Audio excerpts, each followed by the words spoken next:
Hello, friends, and welcome back to Stories About Entitled People. Let's start our video with a story in which an old lady was harassing our OP who decided to use her own weapon against her. So here's another neighbor story for you guys. But before we begin, best way to support our channel is to leave comments, like, and subscribe with the turned-on bell so you don't miss the new video every single day. Here we go. HOA lady forced to follow rules. I bought my first house in 1999 and I wanted DirecTV. I put up a satellite dish which happened to be behind a privacy fence.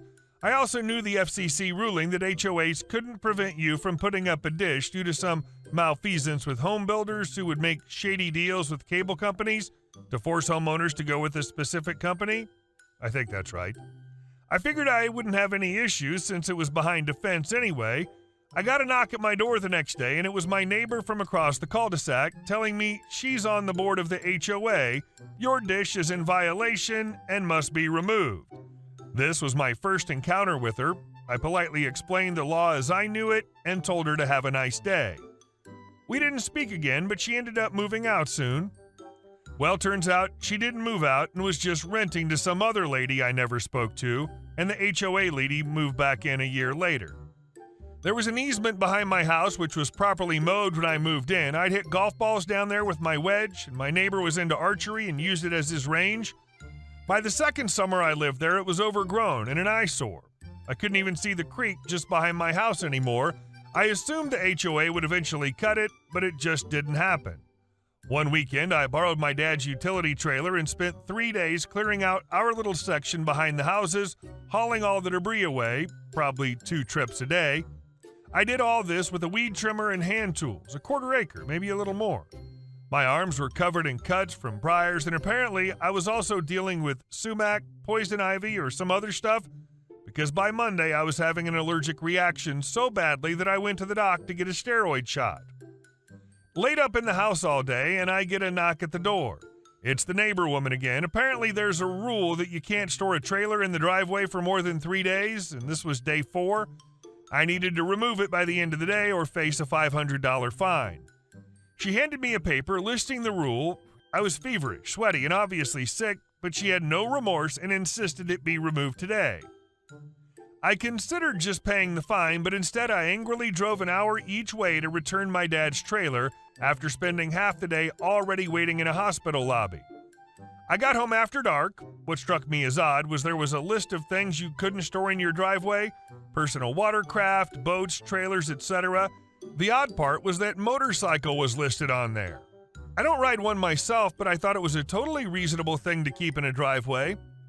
After I finished all this work, this woman would routinely walk through my yard without asking, but since she was taking her grandkid to play in the creek, I never said anything, even though it bothered me she never asked. A year or so later, I wanted to sell the house and move into something bigger. I'd talked to a realtor already, and I was getting things tidied up to have the house shown. As I was cleaning out a drawer, I noticed that paper the HOA lady had given me, and I remembered the part about motorcycles being listed. You see, the HOA lady had started dating an older gentleman, and he'd moved in with her. Turns out he rode a Harley, which was always parked in her driveway. She was home, so I walked over there and politely informed her about the violation. The next day, the motorcycle was parked on her back porch, the one she bragged about to everyone who would listen, so she could tell them how much it cost. I laughed to myself, but then I remembered the part about it needing to be behind a fence. Another knock at the door, and within a few days, the fence company was building a 6-foot privacy fence, which completely hid her fancy new deck. My realtor had been on my case for at least a week about needing to put up a for sale sign, so as soon as the fence was finished, I told her it was okay. I sold the house quickly and moved out at the end of the month. Oh, and by the way, the fence was completely hideous and looked out of place because of the way her lot was shaped. And our second story. I don't like those books you'll let me borrow. Buy me this one instead. I think we all come in contact with the choosy beggar at some point. Most of mine are too minuscule to bother posting until today. One of my coworkers is also one of my closest friends. He's always been nearby and frequently helps my husband and I out on various projects in our home, and even took care of my dogs while I was laboring in the hospital. We even joke at work that he's my work husband, which would be a big no-no due to office gossip, but he's incredibly gay, so no one bats an eyelash. I preface this way for a reason. He's trying to get into reading, and I read a ton. A year ago, I let him borrow my Kindle for a work trip and suggested a book I already had, and he absolutely loved it. Just recently, he was traveling again and asked if I had any suggestions that he would like. The problem is that he doesn't have free time, so he's afraid to start reading a book just to not like it.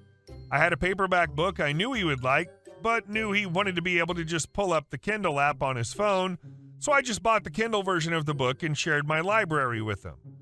An office busybody heard the conversation we had when he returned, and the following exchange occurred. Me: I knew you would like it. Are you going to get the sequel? Friend: I already bought it. We'll be driving to City this weekend, so I wanted to read it on the drive. Busybody: what are you guys talking about?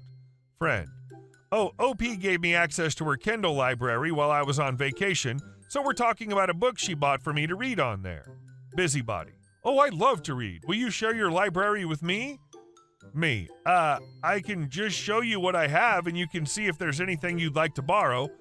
I don't have too much on my Kindle. I usually buy physical copies. Busybody looks through library. Busybody: Oh, you don't have the book I wanted.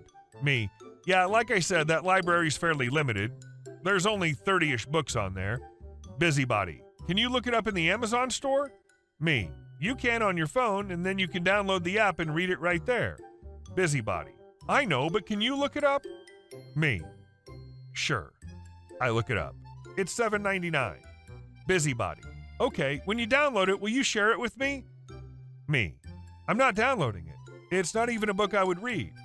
I can show you how to download it on your phone, but I'm not buying this unless you pay me for it. Busybody: Why would I pay you for a book you get to keep forever and I'd just be borrowing? Me: Why would I buy a book I would never read for someone else? Busybody: Isn't that what you did for him? Me: No, I bought him a book I actually enjoy. Busybody: Oh, well, let me look at your library again. Maybe there's something I would enjoy. Me: Actually, only one person can have access to it at a time, so until friend finishes all the book he wants to read in there, I can't share it. And he's a slow reader. Friend: Very slow. But really, why would I buy my friend a book? Why can't I just buy everyone's books? Why can't the moon be made of cheese? Why is life so disappointing? And our next story. Karen decided she could detain people for arrest. I went into a gas station to buy some things, oblivious to some weirdly parked vehicles. When I came out, things appeared different. There was a short-haired white woman inside her SUV, driven by her husband, berating a black Amazon driver. She was using her car to block him from leaving. She had convinced a tow truck driver to help barricade him in. He allegedly did something on the road that she thought was worth an arrest. I asked her, "What are you doing?" Meaningless BS response. I said, "Did you call the police?" She said, "No, but I should." And I told her to do it immediately or I would, and that she could call 911 or the police anytime she wants for whatever reason, but that she's not allowed to detain people. At this point, the tow truck driver seemed to have an epiphany and left. She asked, "What would you tell them? There's a woman harassing an Amazon driver in a parking lot?" I took a picture of her license plate in case it was needed later.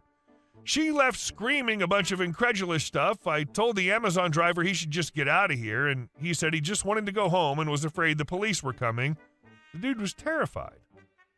Edit. I hope these people get more cool and none of you ever see this kind of thing firsthand. If you do, don't neglect your safety. Be yourself and treat everyone like you would want to be treated. Don't argue or criticize. Just say how things appear to you from the facts of the situation.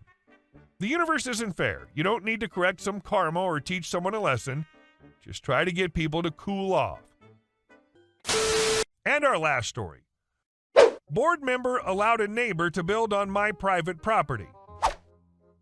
A longtime board member who's often sought as the easy one for getting a lot of additions approved allowed our elderly neighbor to build a 4-car parking spot egregiously all over the end of our lane and on our private property. The roads are private and gravel, and previously she parked on gravel with one vehicle in an area that we now understand as common land and a fiduciary responsibility of the board to maintain for common use. The lots are all non-conforming with no setbacks, measuring about 1/10 of an acre each. It's lakefront, so they're all crammed together, and the HOA was approved a couple of years before the town created their building regulations. We made steps to get a formal current condition survey, and we're also making plans to use the segment of private land she built upon. We had to wait 4 months for the survey. Prior to receiving the survey, we spoke with 3 of the 5 board members to state our concern about the placement of her driveway. There's no possible way that it's even remotely on her land. It's important to note the lots are all publicly deeded, so we can see dimensions of any lot we choose to look up. Having referred to hers and knowing the size of her house, like most lots, there's barely enough room for 2 vehicles at her property. That was how these lots were designed, and it states so in the covenants. So a 4-car parking spot could only work if someone has multiple lots, which she does not. One of the board members I complained to within weeks of the pavers being placed was the board member who approved it, Mr. Lax. He said, "I just trusted she would build on her property." When I installed a new driveway that same year through a different board member, I was required to submit my survey, the exact position and layout, including measurements of the driveway and the color of crushed stone I was going to use. Other HOA residents were required to get a survey before putting a back patio behind their house. Further, the board member continued to personally respond to our complaints by redirecting conversations to personal matters on my property on a different lot than the complaints I issued. We pushed for his recusal from our HOA concerns, and he declined. We invited a surveyor from the local administration to determine the actual boundaries. As expected, the access road was built on our territory. We hired a lawyer and sent her a letter with the CC to the HOA. The letter stated that the driveway was built on our property. We don't want it on our property, and we want it removed and my property returned to its former state. Update. In the end, we did not have to go to court. The neighbor did not refuse to undo what was done. Hey guys, thank you all for watching the video. I'll see you in the next one.